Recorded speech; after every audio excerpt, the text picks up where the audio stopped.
امام پاک کا یہ خط سناتے ترجمہ ہو کر ترقی راہ تین ہونے لگی اہل عقیدت کی۔ ہزاروں کوفیوں نے حضرت مسلم سے بیعت کی۔ موافق جب فضا کوفہ مسلم کو نظر آئی، جماعت لڑنے مرنے کے لیے بھی مستعد پائی، لیکن حالات سب مسلم نے فرزند پیمبر کو بلایا جانب کوفہ حسین آل حیدر کو۔ حضرات گرامی، میں نے اپنی تقریر میں پہلے بتایا تھا کہ حضرت مسلم کوفہ تشریف لائے اور کوفہ تشریف لانے کے بعد جب کوفہ تشریف لائے، کوفہ والے اپنی عقیدت و محبت پیش کر رہے ہیں۔ ادھر جب کوفہ کے کچھ بدنصیب لوگ جماعت سے الگ ہو کر یزید کو اطلاع دی کہ جو کوفہ کا گورنر ہے نعمان بن بشیر، وہ کوئی سختی نہیں برت رہا ہے مسلم بن عقیل پر، اس لیے کہ لوگ مسلم بن عقیل سے محبت کر رہے ہیں اور مسلم بن عقیل کے ہاتھوں پر بیعت ہو رہے ہیں امام حسین کے نام پر، اس لیے کہ کوفہ میں اپنے من پسند کوئی گورنر بھیج دیا۔ تو میں نے آپ کو یہ بھی بتایا تھا کہ کوفہ میں یزید جو اپنے جانب سے جو گورنر بھیجا تھا وہ بصرہ کا گورنر عبید اللہ ابن زیاد کو بصرہ سے کوفہ کا گورنر بنا کر بھیجا۔ جب ابن زیاد کوفہ پہنچا، پہنچنے کے بعد سب سے پہلا جو وہ پاسا کوفہ کے اندر پھینکا، کچھ لوگوں میں پیسہ بانٹ دیا۔ اب کچھ لوگ میں جب پیسہ بانٹے جو مسلم بن عقیل کے ساتھ تھے، پیسے کی لالچ میں آ کر وہ مسلم بن عقیل کے ساتھ چھوڑ دی۔ پھر مسلم بن عقیل کے ساتھ چھوڑنے والے میں کوفی کے کچھ لوگ جب ساتھ چھوڑے، ابن زیاد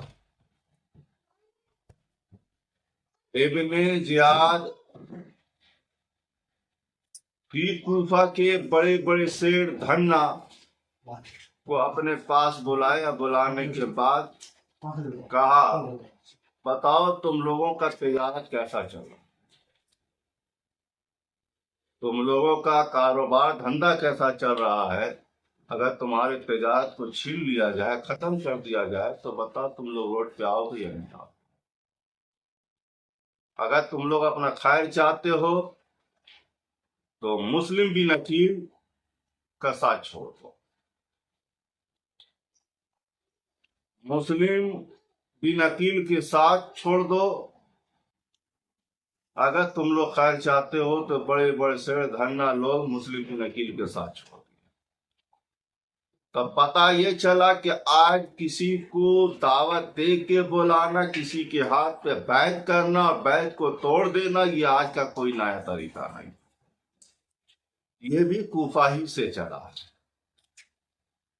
اب ابن زیاد اپنے اس سے اعلان کروائے کہ کوفہ میں اعلان کر دو جو مسلم بن عقیل کا ساتھ دے گا، جو ان کے ساتھ رہے گا، انہیں مار دیا جائے گا، ان کے بال بچے کو بھی ختم کر دیا جائے گا۔ کوفہ کے لوگ ابن زیاد کے دھوس میں آ کر اس سے ڈر کر مسلم بن عقیل کے ساتھ چھوڑ دیا۔ اب حضرت مسلم بن عقیل کوفہ میں تنہا رہ گئے ہیں، اب مسلم بن عقیل کا ساتھ دینے والا کوئی نہیں ہے۔ جب حضرت مسلم بن عقیل مغرب کی نماز پڑھانے کے لیے مصلی پہ گئے، اور جب نماز پڑھانے کے لیے آپ گئے ہیں تو آپ کے ساتھ 500 لوگ تھے، جب سلام پھیرے تو ایک بھی آدمی نظر نہیں آ رہا ہے، صرف ایک ناتوا بوڑھا حانی کھڑا ہوا ہے۔ کہتے ہیں کہ حانی ہی کے گھر میں مسلم بن عقیل ٹھہرے اور رکے۔ مسلم بن عقیل جب حانی کے یہاں رکے ٹھہرے، ابن زیاد